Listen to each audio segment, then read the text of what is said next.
የዛሬው አስደንጋጭና አስፈሪው መልእክቴ ማለት ነው ሰላት እምቢ ላላችሁ ለማይገራላችሁ ለምታቆራርጡ ሰዎች ነው። ይሄ ቪዲዮ ይጠቅመዋል ላላችሁ ወንድማችሁ ላኩለትና ዛሬውኑ ሰላቱን እንዲጀምር አድርጉት።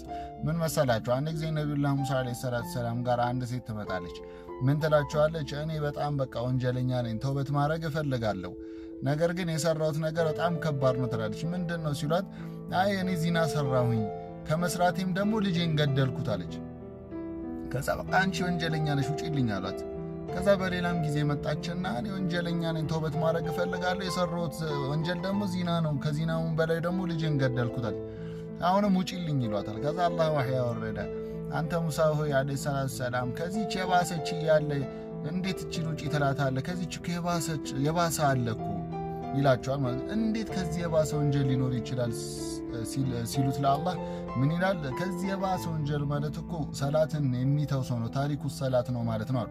አንድ ኡስታዝ ሲናገሩ ታሪኩ ሰላት እኮ እድሉ አሉ ሰማይና ለአንድ ሰው በጣም ትንሽ የሚሰጠው ጀነት ውስጥ የሚሰጠው ቦታ አሉ ሰማይና ምድር ተደምሮ በጣም በትንሹ ማለት ነው ተደምሮ የሚሆነው ቦታ ነው የሚሰጠው።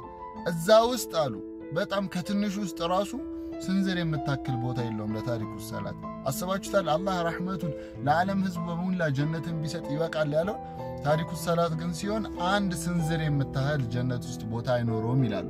ታዲያ ዛሬውኑ ሰላት መጀመር አላሰባችሁ? ይህ ቪዲዮ ይጠቅማል ካላችሁ በደንብ ሼር እያደረጋችሁ ብዙ ሰው ጋር አዳርሱት። ከተመቻችሁ ፎሎና ላይክ ማድረግ እንዳይረሳ። ይመቻል።